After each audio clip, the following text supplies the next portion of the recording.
Kehidupan di Mongolia mencerminkan harmoni antara tradisi kuno dan modernisasi, dengan masyarakatnya tetap menghargai budaya tradisional di tengah perubahan zaman.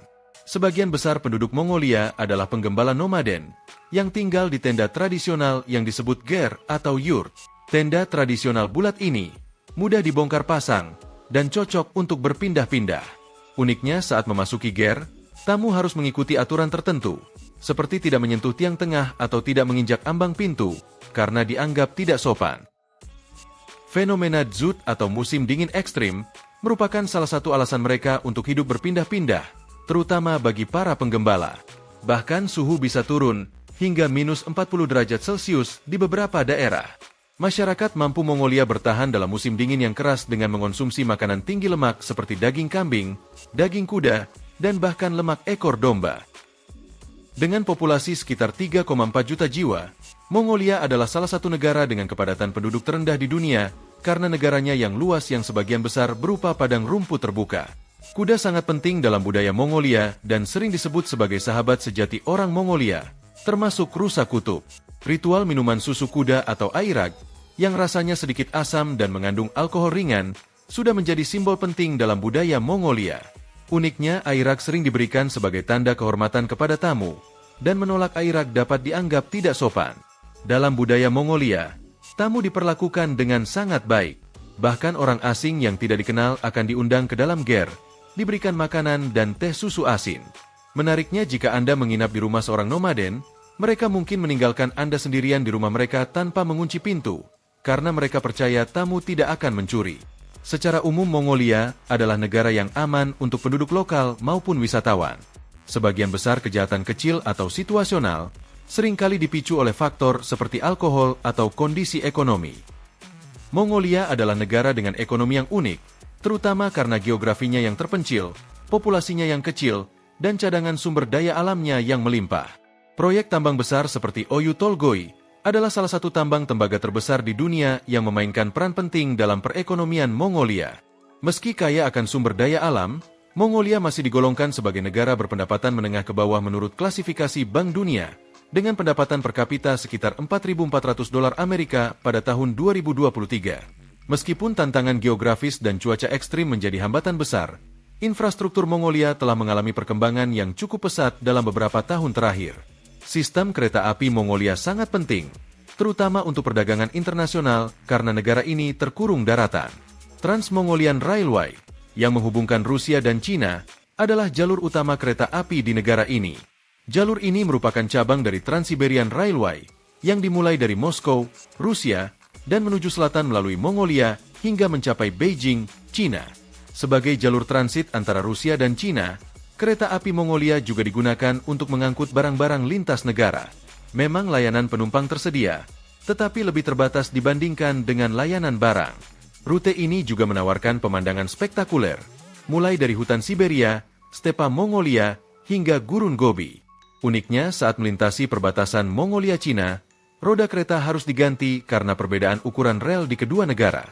Infrastruktur kereta api di Mongolia sebagian besar masih menggunakan teknologi yang ketinggalan zaman.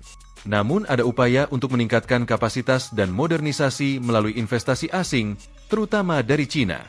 Meski Mongolia memiliki jaringan kereta api internasional, namun jaringan kereta api domestik masih terbatas. Ulaanbaatar Railway adalah operator utama yang mengelola jaringan kereta api domestik di Mongolia, yang merupakan perusahaan patungan antara pemerintah Mongolia dan Rusia. Selain kereta api, Mongolia memiliki jaringan jalan raya namun relatif terbatas, dengan sebagian besar jalan masih berpusat di sekitar Ulaanbaatar, yaitu ibu kota Mongolia. Namun, proyek pembangunan jalan raya terus dilakukan, termasuk jalan tol yang menghubungkan Ulaanbaatar dengan daerah lain. Ulaanbaatar adalah pusat ekonomi dan infrastruktur Mongolia. Namun kota ini masih menghadapi masalah kemacetan lalu lintas dan polusi udara. Polusi udara menjadi masalah besar selama musim dingin, karena banyak rumah tangga di distrik ger atau tenda tradisional Mongolia, banyak yang menggunakan batu bara untuk pemanas, dan diperparah dengan keberadaan pembangkit listrik berbahan bakar fosil seperti batu bara. Distrik ger di Ulaanbaatar merujuk pada kawasan pemukiman informal yang khas dengan rumah-rumah tradisional Mongolia yang disebut ger atau yurt. Banyak penduduk yang tinggal di distrik ini adalah migran dari pedesaan yang datang ke kota untuk mencari pekerjaan atau kesempatan hidup yang lebih baik. Distrik Ger umumnya terletak di bukit-bukit pinggiran kota Ulaanbaatar yang luas, yang mengelilingi pusat kota. Di distrik ini, banyak keluarga tinggal dalam kondisi yang lebih sederhana dan lebih terbatas dibandingkan dengan pemukiman formal. Sebagian besar distrik Ger tidak memiliki fasilitas infrastruktur yang memadai seperti sistem pembuangan air, jalan aspal, dan listrik yang stabil. Dan sebagian besar penduduk Ger berasal dari keluarga dengan pendapatan rendah, dan mereka menghadapi kesulitan ekonomi, termasuk pekerjaan yang tidak stabil. Bahkan perbedaan kualitas hidup antara penduduk distrik Ger dan daerah pusat kota sangat mencolok. Kemiskinan masih merupakan masalah utama di Mongolia, dan menurut data Bank Dunia, sekitar 28% dari populasi Mongolia hidup di bawah garis kemiskinan meskipun mengalami penurunan dalam beberapa dekade terakhir. Sebagian besar masyarakat miskin ini masih bergantung pada pertanian dan peternakan yang rentan terhadap cuaca ekstrim, kekeringan, dan badai salju. Begitu pula dengan ekonomi utama negara, yang masih bergantung pada sektor ekstraktif seperti tambang, sangat dipengaruhi oleh harga komoditas internasional yang tidak stabil. Selain itu, sebagian besar lapangan kerja dan layanan sosial sebagian besar hanya terkonsentrasi di Ulaanbaatar, ditambah inflasi dan biaya hidup yang terus meningkat. Infrastruktur yang kurang memadai, dan keterbatasan akses pendidikan dan kesehatan di daerah pedesaan, juga salah satu faktor yang bisa meningkatkan kesejahteraan mereka. Pada pertengahan tahun 2024, tingkat pengangguran di Mongolia mencapai sekitar 5,8% dan telah mengalami penurunan yang stabil dari tahun-tahun sebelumnya.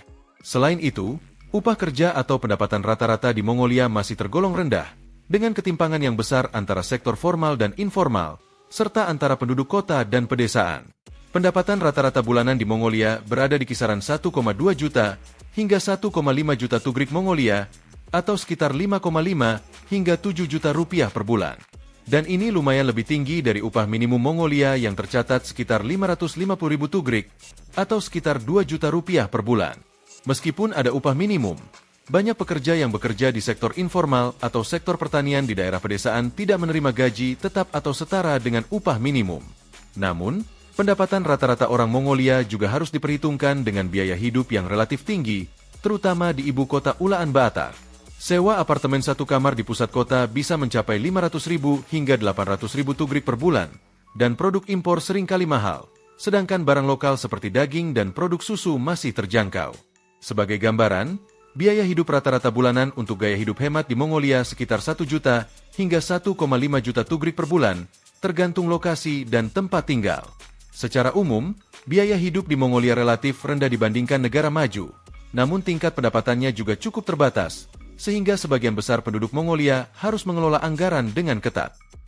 Untuk budaya kerja di Mongolia dipengaruhi oleh sejarahnya sebagai masyarakat nomaden, pengaruh Soviet di masa lalu, serta modernisasi yang cepat dalam beberapa dekade terakhir. Budaya kerja Mongolia memiliki akar dari gaya hidup nomaden, yang mengutamakan fleksibilitas, kerja keras, dan gotong royong. Orang Mongolia terkenal tangguh, karena mereka terbiasa menghadapi kondisi cuaca ekstrim. Sikap ini tercermin dalam etos kerja mereka, terutama di sektor seperti pertanian dan pertambangan. Dalam pekerjaan formal, ada fokus kuat pada penyelesaian tugas dengan baik. Namun waktu kerja kadang kurang terorganisir, terutama di sektor informal atau usaha kecil. Jam kerja standar adalah 40 jam per minggu, biasanya Senin hingga Jumat. Namun di sektor seperti pertambangan atau konstruksi, jam kerja bisa lebih panjang dengan sistem shift. Ide-ide baru seperti kerja tim yang lebih horizontal dan fleksibilitas waktu, kadang-kadang masih berbenturan dengan pandangan yang lebih tradisional yang sulit untuk diterapkan. Meski menghadapi tantangan modernisasi, orang Mongolia tetap mempertahankan identitas unik mereka dalam pendekatan kerja. Sistem pendidikan di Mongolia telah berkembang pesat sejak reformasi besar-besaran pada awal abad ke-20. Sistem ini memadukan elemen tradisional dan modern, dengan pengaruh besar dari model pendidikan Soviet di masa lalu. Pendidikan wajib belajar selama 12 tahun, dimulai pada usia 6 tahun, di mana pendidikan dasar berlangsung selama 5 tahun, menengah pertama selama 4 tahun, dan menengah atas berlangsung 3 tahun. Hampir semua anak di Mongolia berpartisipasi dalam pendidikan dasar, bahkan tingkat melek huruf di Mongolia sangat tinggi, sekitar 99%. Negara ini terus berinvestasi dalam pendidikan untuk memastikan bahwa semua anak, baik di kota maupun di pedesaan, memiliki akses ke pembelajaran berkualitas. Pentingnya pendidikan juga tumbuh di kalangan masyarakat nomaden. Meskipun menghadapi tantangan unik dalam menyekolahkan anak-anak mereka karena gaya hidup berpindah-pindah dan jarak yang jauh dari fasilitas pendidikan, namun, pemerintah Mongolia telah menerapkan berbagai solusi untuk memastikan anak-anak nomaden tetap dapat mengakses pendidikan, seperti sekolah asrama, sekolah keliling, dan sekolah jarak jauh dengan dukungan teknologi. Di sekolah asrama, mereka tinggal selama seminggu atau 1 semester penuh, yang dilengkapi dengan tempat tinggal, makanan, dan fasilitas dasar.